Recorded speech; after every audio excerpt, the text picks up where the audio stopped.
నమస్తే, welcome to right angle. Parliament వర్షాకాల సమావేశాలు జూలై 21వ తేదీ నుంచి ప్రారంభం కాబోతున్నాయి.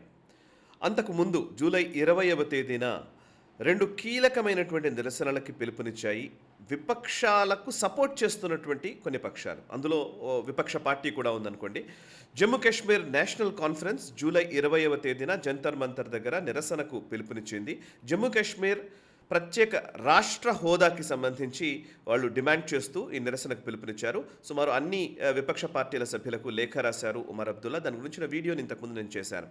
సో ఈ పర్టికులర్ వేదికపైకి ఈవెన్ ఒక టెర్రరిస్ట్ని కూడా తీసుకొస్తూ ఉన్నారు, మిర్వాయిజ్ ఉమర్ ఫారూక్ని. సో అండ్ రాహుల్ గాంధీ లేకపోతే మిగతా విపక్ష సభ్యులందరూ కూడా ఈ పర్టికులర్ నిరసనలో పాల్గొంటారా లేదా అనే ఒక చర్చ కూడా నడుస్తోంది. బికాస్ జూలై 21వ తేదీన వర్షాకాల సమావేశాలు జరుగుతున్నటువంటి టైంలో జూలై 20వ తేదీనే ఈ నిరసనకు పిలుపునిచ్చారు. ఇంకోవైపు జూలై 20వ తేదీనే ప్రస్తుతం జంతర్ మంతర్ దగ్గర నిరసన దీక్ష చేస్తున్నటువంటి సోనం వాంగ్చుక్ ఆయన చలో సంసద్ పేరిట ఒక నిరసనకు పిలుపునిచ్చారు. అందరూ కూడా జూలై 20వ తేదీన పార్లమెంటు వైపు నిరసనగా వెళ్ళాలని పిలుపునివ్వడం జరిగింది. సో ఎందుకు ఈ రెండు అంశాలు ఒకవైపు ఉంటే, ఇంకోవైపు జూలై 21 నుంచి మాన్సూన్ సెషన్స్ జరుగుతున్నాయి. ఈ మాన్సూన్ సెషన్స్లో కీలకమైనటువంటి బిల్లులను ఆమోదింపజేసుకునేందుకు బీజేపీ ప్రభుత్వం, అందులో అమిత్ షా సీరియస్గా దృష్టి సారించినట్టుగా సమాచారం. ఆ రెండు కీలకమైన బిల్లులు ఏంటి అని అంటే కనుక, ఒకటి అందరికీ తెలుసు మహిళా రిజర్వేషన్ బిల్లు, అండ్ అదే దాంతోపాటు డీలిమిటేషన్ నియోజకవర్గాల పునర్విభజనకు సంబంధించినటువంటి బిల్లు. ఈ రెండు కూడా ఇది కాన్స్టిట్యూషనల్ అమెండ్మెంట్ కాబట్టి, రాజ్యాంగ సవరణ బిల్లు కాబట్టి దీనికి 2/3 మెజారిటీ కావాల్సి ఉంటుంది. పార్లమెంట్లో 2/3 మెజారిటీ ఉండాలి, లోక్సభలో కానీ రాజ్యసభలో కానీ ఈ బిల్లులు ఆమోదింపజేసుకోవాలంటే. మొన్న తెచ్చినప్పుడు ఇది బెంగాల్ ఎలక్షన్స్ టైంలో, అప్పుడు బెంగాల్లో ఎలక్షన్స్, అటు తమిళనాడులో కూడా ఎన్నికలు జరుగుతున్నటువంటి టైంలో ఆ బిల్లును తీసుకొచ్చారు. కానీ అప్పుడు ఆ బిల్లు వీగిపోయింది. 2/3 మెజారిటీ ఎన్డీఏ దగ్గర లేదు. దీంతో ఆ బిల్లు వీగిపోయింది. అప్పుడు బెంగాల్లో అండ్ తమిళనాడులో కీలకంగా చెప్పాలంటే రెండు రాష్ట్రాల్లోనూ పార్టీలు మారిపోయాయి, అధికారాలు మారిపోయాయి. అక్కడ మమతా బెనర్జీ ఓడిపోయింది, ఇక్కడ స్టాలిన్ కూడా ప్రభుత్వాన్ని కోల్పోవాల్సి వచ్చింది, అధికారం కోల్పోయారు. సో ఈ నేపథ్యంలో ఇప్పుడు మళ్ళీ అలైన్మెంట్స్ అన్నీ మారిపోయిన పరిస్థితి. అంతకుముందు వరకు కూడా ఇండీ బ్లాక్తో అంటీ ముట్టనట్టు ఉన్నటువంటి మమతా బెనర్జీ మళ్ళీ ఇండీ కూటమి వైపు అడుగులు వేస్తూ ఉన్నారు. అటు ఇండీ కూటమిలో భాగస్వామిగా, కీలకమైన భాగస్వామిగా ఉన్నటువంటి డిఎంకే ఇండీ కూటమి నుంచే బయటకు వెళ్ళిపోయిన పరిస్థితి. సో ఇప్పుడు డిఎంకే నిజంగా ఎన్డీఏకి సపోర్ట్ చేస్తుందా అనే ఒక క్వశ్చన్ కూడా నడుస్తూ ఉంది. ఇదే టైంలో నేను ఇందాక చెప్పినటువంటి డీలిమిటేషన్ బిల్ ఒకవైపు, ఇంకొక వైపు ఒక కీలకమైన 130వ రాజ్యాంగ సవరణను తీసుకొస్తున్నారు. అదేంటి అని అంటే కనుక, ఎవరైనా ముఖ్యమంత్రి అయినా, ప్రధానమంత్రి అయినా, రాష్ట్రాల్లో మంత్రులైనా, కేంద్ర మంత్రి అయినా సరే, అధికారంలో ఉన్నటువంటి క్యాబినెట్ మంత్రులు లేదా రాష్ట్ర మంత్రులు, అటు సెంట్రల్ మినిస్టర్సు, ప్రధానమంత్రి, ముఖ్యమంత్రి, వీళ్ళు ఎవరైనా సరే 30 రోజులకు మించి జైల్లో ఉన్నట్లయితే ఆటోమేటిక్గా వాళ్ళు పదవిని కోల్పోవాలి. ఇది తీసుకొస్తున్నటువంటి రాజ్యాంగ సవరణ.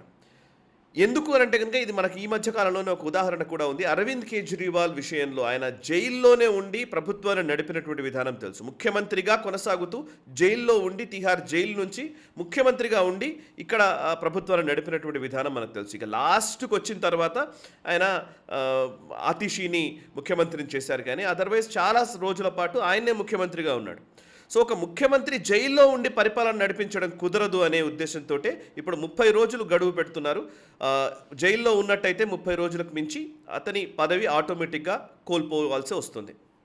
అదొక సవరణ. రెండోది ఇందాక చెప్పినటువంటి మహిళా రిజర్వేషన్లు, అదేవిధంగా ఈ డీలిమిటేషన్కి సంబంధించినటువంటి బిల్లు. ఇక 3-4 ఇంకోటి వన్ నేషన్ వన్ ఎలక్షన్కి సంబంధించినటువంటి ఒక బిల్లు ఉంది, అండ్ యూనిఫామ్ సివిల్ కోడ్కి సంబంధించినటువంటి బిల్లు ఉంది. ఇవన్నీ కూడా ఉన్నాయి. అవన్నీ ఈ మాన్సూన్ సెషన్స్లోనే, ఈ వర్షాకాల సమావేశాలలో తీసుకొస్తారా లేదా చూడాలి. అయితే ఇప్పుడు మేజర్గా సమస్య ఏంటి అని అంటే కనుక, భారతీయ జనతా పార్టీ నేతృత్వంలోని ఎన్డీఏ కూటమి బలం 292 మంది నిజానికి. సో ఇప్పుడు వాళ్లకు 2/3 మెజారిటీ కావాలి అని అంటే ఇంకా చాలా మంది కావాల్సి ఉంటుంది. మొత్తం 362 మంది ఉంటే 2/3 మెజారిటీ వస్తుంది. సో ఇప్పుడు బలం 292 మాత్రమే. సో అయితే ఈ మధ్య కాలంలో తృణమూల్ కాంగ్రెస్ నుంచి వచ్చినటువంటి 20 మంది ఎంపీలు, 28 మంది టీఎంసీ ఎంపీలు ఉంటే అందులో 20 మంది ఎన్సీపీఐ అనే ఒక పార్టీలో మర్జ్ అయ్యారు, విలీనమయ్యారు. అండ్ ఆ పార్టీ ఇవాళ ఎన్డీఏ కూటమిలో చేరుతున్నట్టుగా కూడా ప్రకటించారు. సో ఇండియాకి మద్దతు ఇస్తున్నామని ప్రకటించారు కాబట్టి 292 ప్లస్ ఆ 20 మంది ఎంపీలు కలిపితే 312 అవుతుంది. అండ్ 312కి ఇప్పుడు శివసేన ఉద్ధవ్ ఠాక్రే పార్టీకి సంబంధించినటువంటి 6 ఎంపీలు ఏక్నాథ్ షిండే సారథ్యంలోని శివసేన పార్టీలో చేరారు. వాళ్ళు కూడా ఎన్డీఏకి భాగస్వామ్య పక్షాలు కాబట్టి శివసేన పార్టీ. సో 6 సభ్యులు ఉన్నారు. సో 6ని కలుపుకుంటే 318గా ఇప్పుడు ఎన్డీఏ కూటమి బలం పెరిగింది. ఇక శిరోమణి అకాలీదళ్, అదేవిధంగా జొరామ్ పీపుల్స్ మూవ్మెంట్, ఈ ఒక్కొక్కరు 2 పార్టీలకి 2 సభ్యులు ఉన్నారు. సో మొత్తంగా 320 మంది సభ్యుల బలం ఈరోజు ఎన్డీఏ కూటమికి ఉంది. వీళ్ళకి ఇవాళ డిఎంకే సపోర్ట్ చేసే అవకాశాలు కనబడుతున్నాయి. డిఎంకే గనక జత కూడితే డిఎంకేకి 22 మంది లోక్సభ సభ్యుల బలం ఉంది. సో డిఎంకేని ఒప్పించడం కోసం ఆల్రెడీ ప్రయత్నాలు మొదలవుతున్నాయి. అండ్ అటు ఇండీ కూటమి నుంచి డిఎంకే బయటకు వచ్చినట్టుగా ప్రకటించింది. మొన్న జరిగినటువంటి ఇండీ కూటమి సమావేశానికి కూడా డిఎంకే ప్రతినిధులు ఎవరు హాజరు కాలేదు. సో డిఎంకే గనక 22 మంది సభ్యులు సపోర్ట్ చేస్తే 320 ప్లస్ 22 342 అవుతుంది నంబర్. ఇంకా 362 కావాలి, ఇంకా 20 మంది సభ్యులు కావాలి. ఈ 20 మంది సభ్యులని ఎలా తీసుకోవాలి అనే క్వశ్చన్ నడుస్తున్న టైంలోనే మహారాష్ట్రలో రాజకీయాలు వేగంగా మారుతున్నాయి. మహారాష్ట్రలో ఎన్సీపీ అధినేత, ఎన్సీపీ శరద్ పవార్ అధినేత, అసలు యాక్చువల్లీ ఫస్ట్ స్థాపించినటువంటి వ్యక్తి ఆయనే కాబట్టి ఎన్సీపీ అధినేత అనొచ్చు. బట్ ఆ పార్టీ పూర్తిగా అజిత్ పవార్ సారథ్యంలోకి వచ్చేసింది ఆ తర్వాత. బట్ ఎన్సీపీ శరద్ పవార్ గారు మొన్న మధ్యనే డిప్యూటీ సీఎం ఏక్నాథ్ షిండేని కలవడానికి వచ్చారు. ఏక్నాథ్ షిండే ఛాంబర్లో శరద్ పవార్ సమావేశమయ్యారు.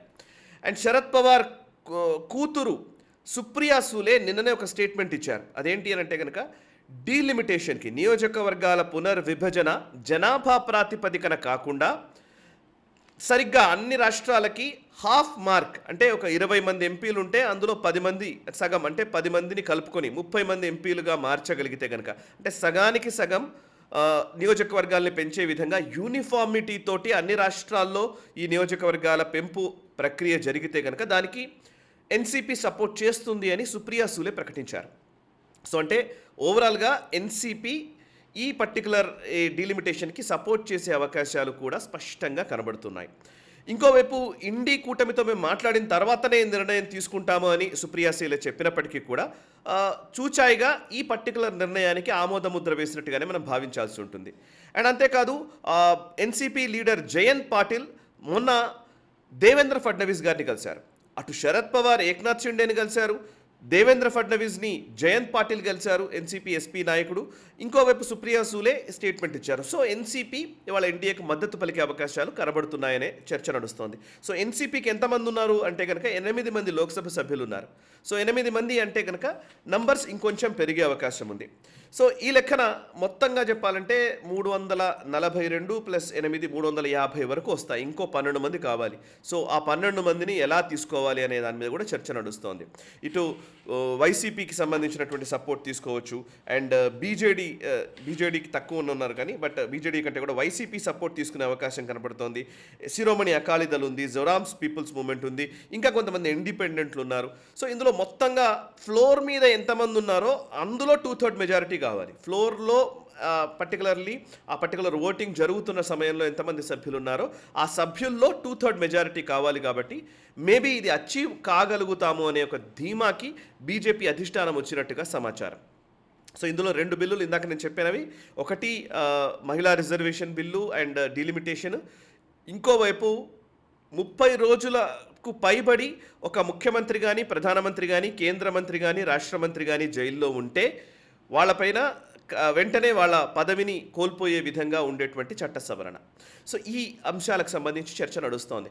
సో వర్షాకాల సమావేశాలు స్టార్ట్ అవ్వే ముందే, అందుకే అసలు ఈ బిల్లుల గురించిన చర్చనే రాకుండా, అసలు ఈ ఓటింగే జరగకుండా, అసలు ఈ సమావేశాలే సజావుగా సాగకుండా ఉండేందుకే అటు జంతర్ మంతర్ దగ్గర నిరసనలకు పిలుపునిచ్చాయా ఈ సమస్య మళ్ళీ దాన్ని జటిలం చేసి అదే ఢిల్లీలో అదే పార్లమెంట్ సెషన్స్ స్టార్ట్ అవ్వడానికి ముందే చలో సాంసద్కి ఈ కాక్రోచ్ పార్టీకి సంబంధించినటువంటి వాళ్ళు పిలుపునివ్వడము.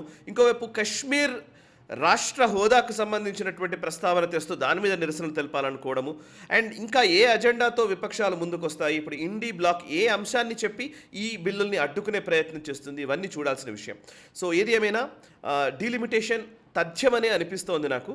మహిళా రిజర్వేషన్లు అదేవిధంగా డీలిమిటేషన్ కూడా తథ్యమనే అనిపిస్తోంది. ఒకవేళ ఈ మాన్సూన్ సెషన్లో చేయకపోతే మళ్ళీ 2023కి ఈ డీలిమిటేషన్ ప్రక్రియ పూర్తి కావడం కష్టమవుతుంది. సో 2026 జూలైలో మధ్యలో ఉన్నాం మనం కాబట్టి సో డీలిమిటేషన్ ప్రక్రియకు చాలా టైం పడుతుంది.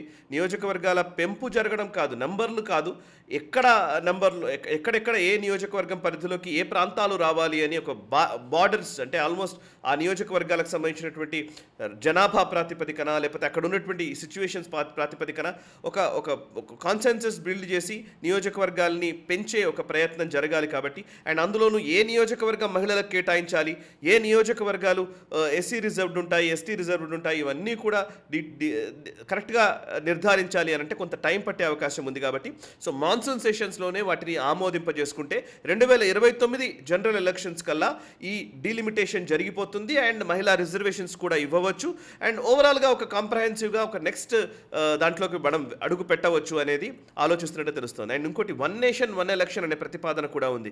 సైమల్టేనియస్ ఎలక్షన్స్, రాష్ట్రాలకి కేంద్రానికి ఒకేసారి ఎలక్షన్స్ జరగాలనే అంశం కూడా చర్చలో ఉంది. సో రాబోయే ఈ మాన్సూన్ సెషన్స్ అండ్ అదేవిధంగా శీతాకాల సమావేశాలు, నెక్స్ట్ బడ్జెట్ సమావేశాలు చాలా కీలకమైన చరిత్రాత్మకమైనటువంటి అడుగులు పడడానికి అవకాశం ఎక్కువగా కనబడుతుంది. ఇవన్నీ ఎంతమేర ఎన్డీఏ ప్రభుత్వం నెరవేర్చుకోగలుగుతుంది, ఎంతమేర వాటిని అమలు పరుస్తుంది, ఎంతమేర విపక్షాలు వీటిని అడ్డుకోవడంలో సఫలీకృతమవుతాయి, ఇవన్నీ మనం చూడాల్సిన విషయం. ఈ వీడియోను లైక్ చేయండి, 10 మందికి షేర్ చేయండి, కమెంట్స్ ద్వారా మీ అభిప్రాయాలు మాతో పంచుకోండి. మనసా వాచా కర్మణ, దేశహితం కోసం నేషనలిస్ట్. ఈ వీడియో మీకు నచ్చినట్టయితే లైక్ చేయండి, 10 మందికి షేర్ చేయండి, అలాగే కామెంట్ల రూపంలో మీ అభిప్రాయాలను మాతో పంచుకోండి. Nationalist hub group of channels ను సబ్స్క్రైబ్ చేసుకుని తెలుగునాట జాతీయవాద జర్నలిజాన్ని ప్రోత్సహించండి. ఈ వీడియో కింద ఉన్న బెల్ ఐకాన్ పై క్లిక్ చేయడం మర్చిపోవద్దు.